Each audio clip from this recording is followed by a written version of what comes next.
La lista de bodas secreta, el operativo policial más intenso en la vida de los Royals, los millones que le costó a Inglaterra. Cada semana de abril, en Vanity Fair repasaremos una boda royal británica distinta para celebrar el enlace entre el príncipe Harry y Meghan Markle el 19 de mayo. Aunque el príncipe Carlos se casó con Diana en 1981. 34 y 141 años después de las bodas de la reina Isabel y la reina Victoria, su boda tuvo una narrativa más de cuento de hadas a la antigua usanza que la de sus predecesoras. Pero es lo que sucede cuando eres un príncipe en busca de una princesa.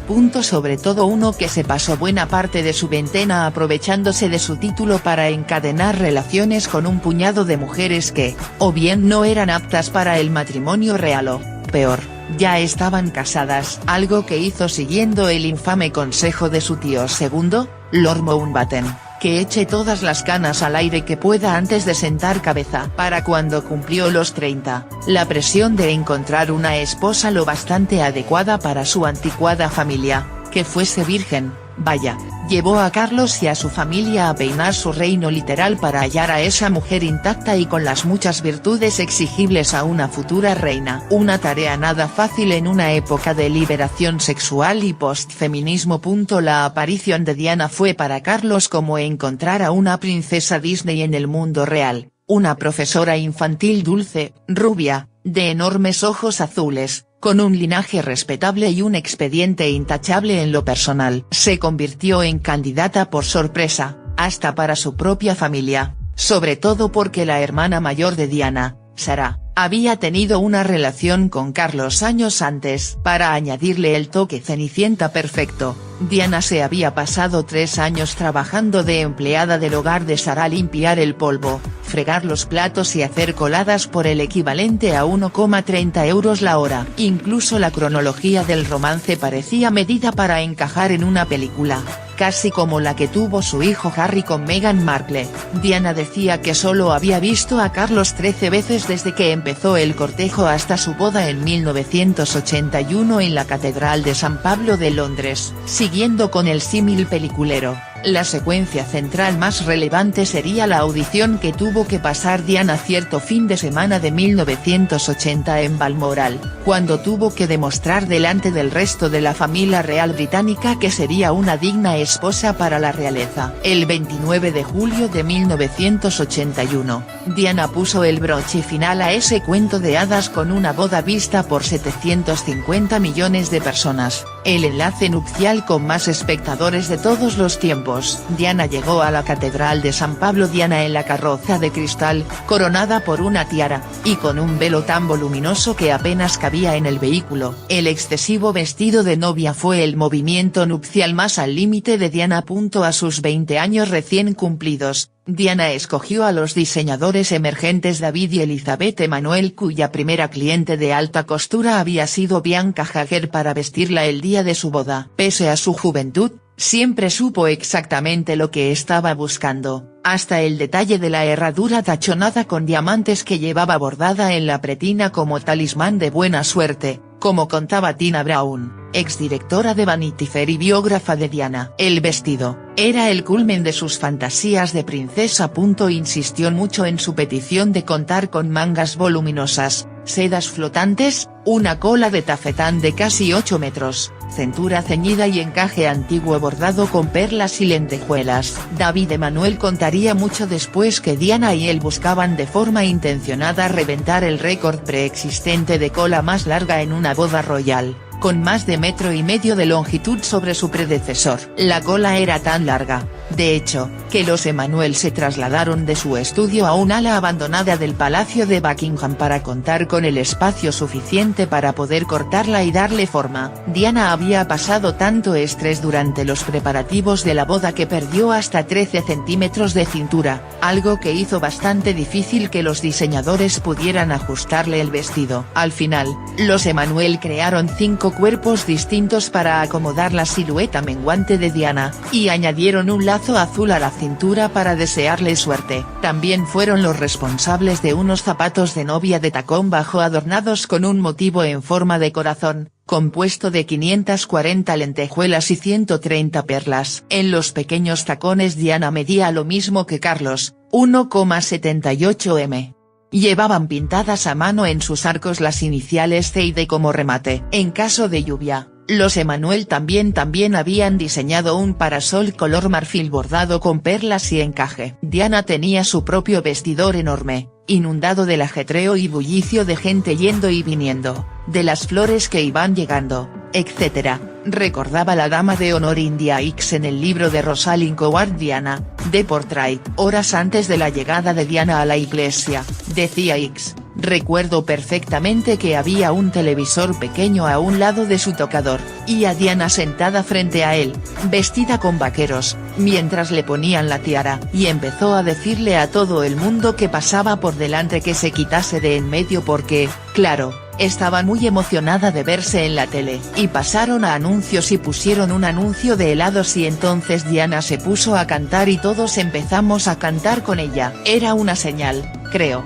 del tipo de emociones encontradas que flotaban en el aire mientras se preparaba. Era obvio que a ella le fascinaba verse en la televisión, y que estaba lo bastante relajada como para poder cantar, pero el ambiente era tal que todos estábamos riendo y bromeando con ella. Décadas después, durante este rumbo de tierra quemada que siguió a su divorcio, Diana nombraría ese 29 de julio de 1981 como el peor día de mi vida, y afirmaría sentirse como un cordero rumbo al matadero cuando se despertó esa mañana. Pero poco después de la ceremonia, tanto Carlos como Diana dejaron frases para el recuerdo teñidas de éxtasis, que indicaban que el matrimonio era todavía más un cuento de hadas que uno de triste moraleja. Carlos le dijo a un primo suyo que en ocasiones estoy peligrosamente cerca de echarme a llorar de pura alegría. Y Diana, por su parte, decía que fue como estar en el paraíso, algo asombroso, maravilloso. Aunque estaba tan nerviosos cuando me dirigía al altar que puedo jurar que oía el ruido que hacían mis rodillas al entrechocar. Pero veamos los detalles más jugosos de esa boda del siglo.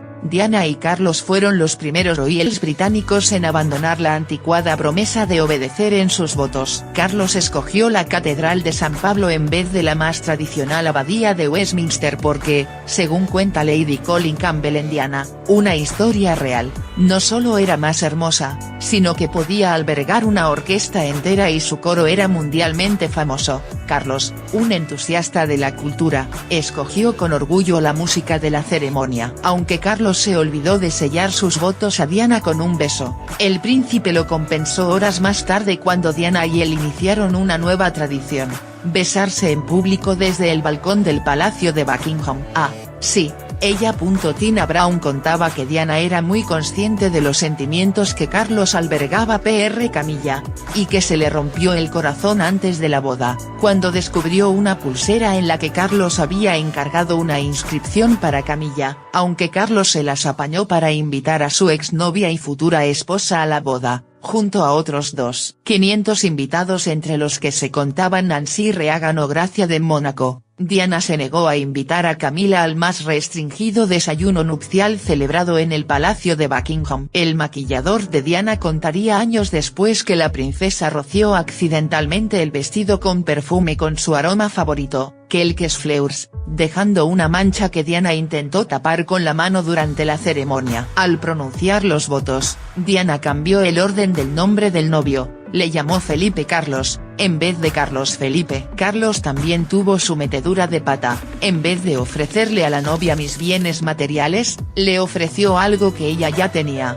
tus bienes. Y sí, hubo lágrimas, aunque no las vertieron los novios. La dama de honor Clementine Ambro, bisnieta de Winston Churchill y la alumna de preescolar favorita de Diana, se tropezó durante las festividades del día y rompió a llorar al caerse. Diana fue capaz de quitarle el llanto y animarla al agacharse y preguntarle a Ambre si se había golpeado en el trasero. En el New York Times contaban que, como parte de la intensa operación llevada a cabo para garantizar la seguridad antes de la boda, La policía registró las alcantarillas, peinó la ciudad con perros y apostó francotiradores en los tejados por si el IRA decidía atacar. Esa seguridad extra supuso una buena parte de la factura de la boda que, ajustada a inflación, equivaldría hoy a unos 100 millones de euros según el Business Insider. Los medios estaban tan desesperados para conseguir aunque fuese un vistazo fugaz del vestido de Diana, que los Emanuel tuvieron que tomar sus propias medidas de seguridad,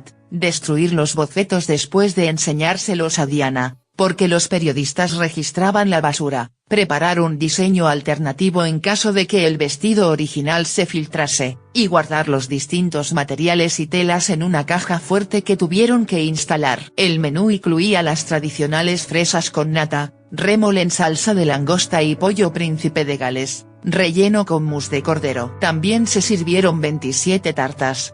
Además, la tarta oficial de la boda, una tarta de frutas con glaseado blanco de 1,5 metros de alto, estaba decorada con el escudo de armas de Carlos, el blasón de los Spencer, y motivos florales entre los que se contaban rosas, lirios del valle y orquídeas. Los Reagan enviaron a los novios una ensaladera de cristal Steuben grabada y un centro de mesa artesanal de porcelana Bohème como regalo por parte de Estados Unidos. Canadá mandó un dormitorio entero de mobiliario canadiense clásico, incluyendo una cama de 4 postes en madera de arce, 2 candelabros de madera y un pequeño escritorio extensible. Australia mandó 20 platos artesanales de plata, con la fecha del matrimonio grabada en la parte trasera. Más regalos, un reloj Art Deco de Cartier, un whisky escocés, un juego de reloj, pulsera, colgante, anillo y pendientes de zafiro y diamantes del príncipe heredero Fahd de Arabia Saudí, y un par de mitones tejidos con seda de un siglo de antigüedad idénticos a los que llevaba la reina Victoria. Hubo también regalos más humildes,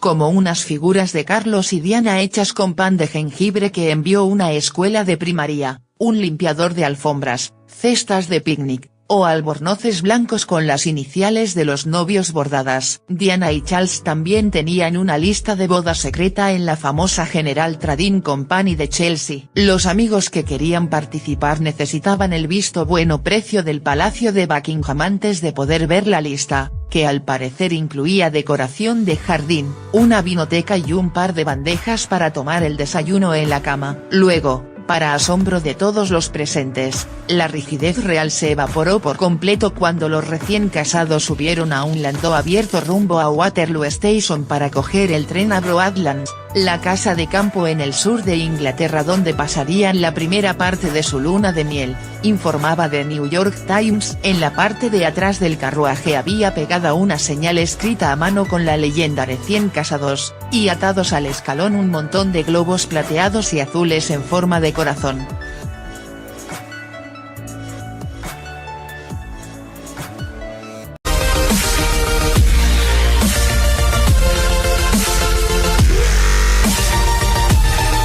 Metros de cintura, algo que hizo bastante difícil que los diseñadores pudieran ajustarle el vestido. Al final, los Emanuel crearon 5 cuerpos distintos para acomodar la silueta menguante de Diana, y añadieron un lazo azul a la cintura para desearle suerte. También fueron los responsables de unos zapatos de novia de tacón bajo adornados con un motivo en forma de corazón, compuesto de 540 lentejuelas y 130 perlas. En los pequeños tacones Diana medía lo mismo que Carlos, 1,78 m.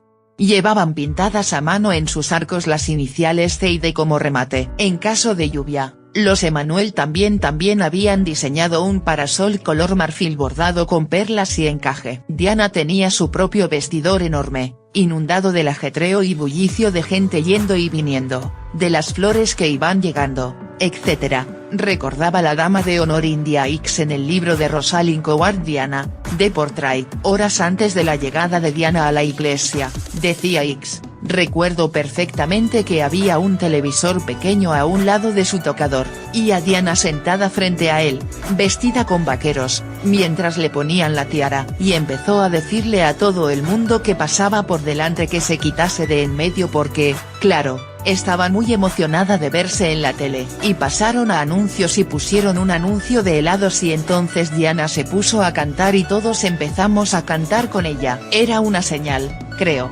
del tipo de emociones encontradas que flotaban en el aire mientras se preparaba. Era obvio que a ella le fascinaba verse en la televisión, y que estaba lo bastante relajada como para poder cantar, pero el ambiente era tal que todos estábamos riendo y bromeando con ella. Décadas después, durante este rumbo de tierra quemada que siguió a su divorcio, Diana nombraría ese 29 de julio de 1981 como el peor día de mi vida, y afirmaría sentirse como un cordero rumbo al matadero cuando se despertó esa mañana. Pero poco después de la ceremonia, tanto Carlos como Diana dejaron frases para el recuerdo teñidas de éxtasis, que indicaban que el matrimonio era todavía más un cuento de hadas película, casi como la que tuvo su hijo Harry con Meghan Markle. Diana decía que solo había visto a Carlos 13 veces desde que empezó el cortejo hasta su boda en 1981 en la Catedral de San Pablo de Londres. Siguiendo con el símil peliculero, la secuencia central más relevante sería la audición que tuvo que pasar Diana cierto fin de semana de 1980 en Balmoral, cuando tuvo que demostrar delante del resto de la familia real británica que sería una digna esposa para la realeza. El 29 de julio de 1981, Diana puso el broche final a ese cuento de hadas con una boda vista por 750 millones de personas, el enlace nupcial con más espectadores de todos los tiempos. Diana llegó a la Catedral de San Pablo. Diana en la carroza de cristal, coronada por una tiara, y con un velo tan voluminoso que apenas cabía en el vehículo. El excesivo vestido de novia fue el movimiento nupcial más al límite de Diana. A sus 20 años recién cumplidos, Diana escogió a los diseñadores emergentes David y Elizabeth Emanuel, cuya primera cliente de alta costura había sido Bianca Jagger, para vestirla el día de su boda. Pese a su juventud, siempre supo exactamente lo que estaba buscando, hasta el detalle de la herradura tachonada con diamantes que llevaba bordada en la pretina como talismán de buena suerte, como contaba Tina Brown, exdirectora de Vanity Fair y biógrafa de Diana. El vestido era el culmen de sus fantasías de princesa. Insistió mucho en su petición de contar con mangas voluminosas, sedas flotantes, una cola de tafetán de casi 8 metros, cintura ceñida y encaje antiguo bordado con perlas y lentejuelas. David Emanuel contaría mucho después que Diana y él buscaban de forma intencionada reventar el récord preexistente de cola más larga en una boda royal, con más de 1,5 metros de longitud sobre su predecesor. La cola era tan larga, de hecho, que los Emanuel se trasladaron de su estudio a un ala abandonada del Palacio de Buckingham para contar con el espacio suficiente para poder cortarla y darle forma. Diana había pasado tanto estrés durante los preparativos de la boda que perdió hasta 13 centímetros.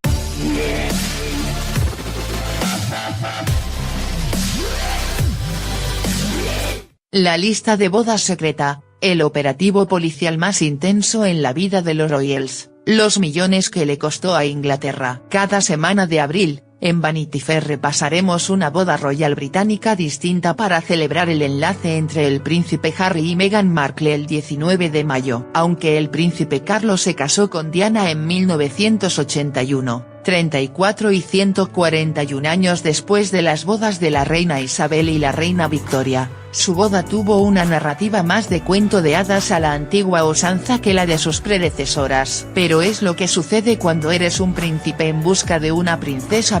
Sobre todo uno que se pasó buena parte de su veintena aprovechándose de su título para encadenar relaciones con un puñado de mujeres que, o bien no eran aptas para el matrimonio real o, peor, ya estaban casadas. Algo que hizo siguiendo el infame consejo de su tío segundo, Lord Mountbatten, que eche todas las canas al aire que pueda antes de sentar cabeza. Para cuando cumplió los 30, la presión de encontrar una esposa lo bastante adecuada para su anticuada familia, que fuese virgen, vaya, llevó a Carlos y a su familia a peinar su reino literal para hallar a esa mujer intacta y con las muchas virtudes exigibles a una futura reina. Una tarea nada fácil en una época de liberación sexual y postfeminismo.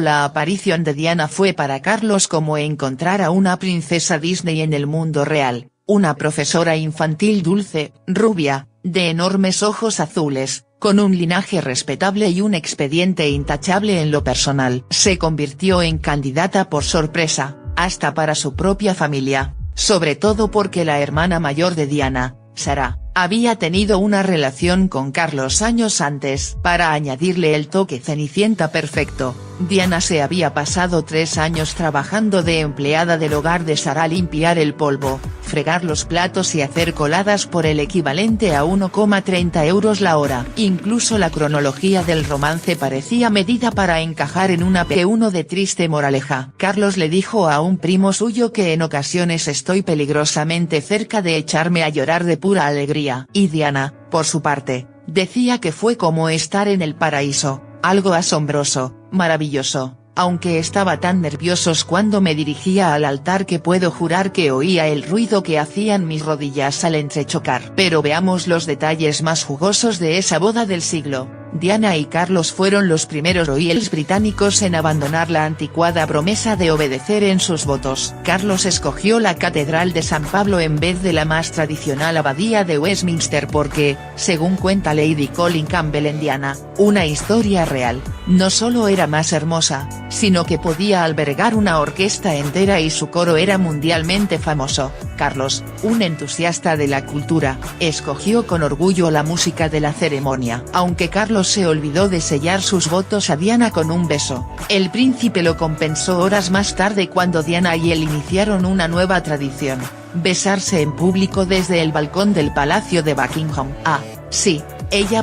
Tina Brown contaba que Diana era muy consciente de los sentimientos que Carlos albergaba por Camilla, y que se le rompió el corazón antes de la boda, cuando descubrió una pulsera en la que Carlos había encargado una inscripción para Camilla, aunque Carlos se las apañó para invitar a su exnovia y futura esposa a la boda, junto a otros 500 invitados entre los que se contaban Nancy Reagan o Gracia de Mónaco. Diana se negó a invitar a Camila al más restringido desayuno nupcial celebrado en el Palacio de Buckingham. El maquillador de Diana contaría años después que la princesa roció accidentalmente el vestido con perfume con su aroma favorito, Quelques Fleurs, dejando una mancha que Diana intentó tapar con la mano durante la ceremonia. Al pronunciar los votos, Diana cambió el orden del nombre del novio, le llamó Felipe Carlos, en vez de Carlos Felipe. Carlos también tuvo su metedura de pata: en vez de ofrecerle a la novia mis bienes materiales, le ofreció algo que ella ya tenía: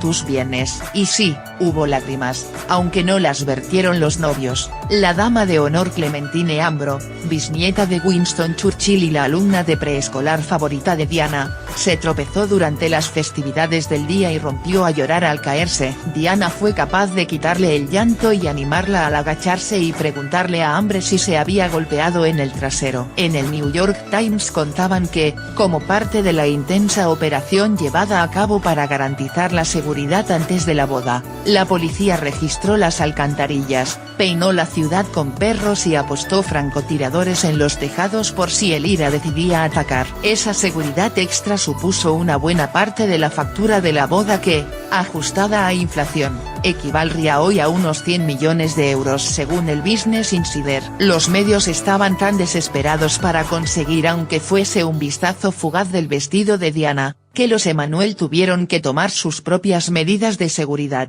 destruir los bocetos después de enseñárselos a Diana, porque los periodistas registraban la basura, preparar un diseño alternativo en caso de que el vestido original se filtrase, y guardar los distintos materiales y telas en una caja fuerte que tuvieron que instalar. El menú incluía las tradicionales fresas con nata, rémole en salsa de langosta y pollo príncipe de Gales, relleno con mousse de cordero. También se sirvieron 27 tartas.